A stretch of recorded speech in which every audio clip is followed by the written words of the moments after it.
The Franklin Delano Roosevelt Memorial honors FDR and his optimistic leadership throughout the Great Depression and World War II. Designed by architect Lawrence Halpern, the memorial covers 7.5 acres in the format of 4 connected outdoor rooms, while following FDR's 4 terms in office.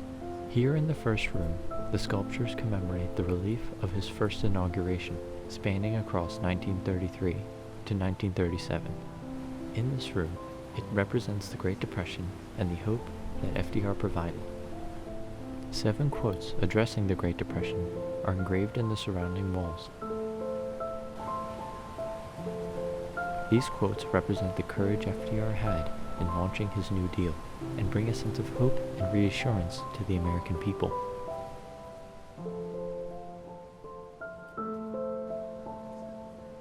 After 40 years of planning, the FDR Memorial was dedicated by President Bill Clinton on May 2, 1997.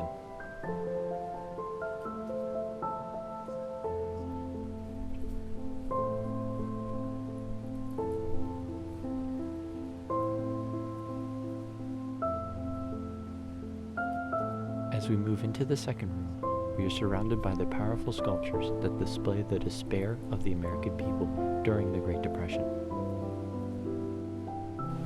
This is especially exemplified in George Segal's sculpture, The Breadline. It depicts poor farmers receiving a ration of bread.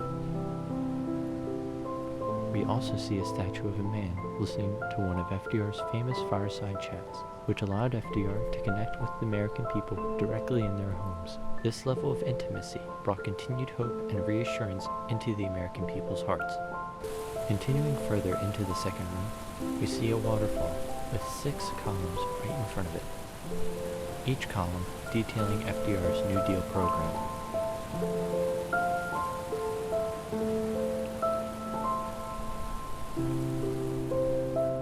Continuing into the third room, we see a large waterfall crashing over large boulders, suggesting the destruction and violence of World War II.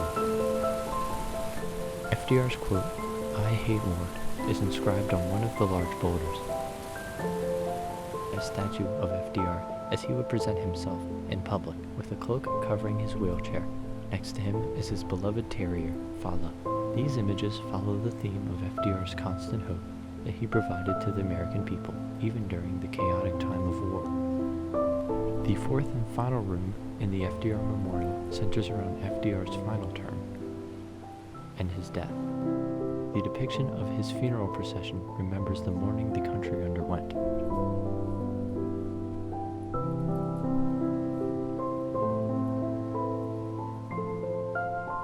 The statue of Eleanor Roosevelt honors her impact in the United Nations and the human rights causes. The highlight of this final room is the large waterfall that celebrates FDR's contributions to this nation. This memorial that honors one of the greatest leaders in our history.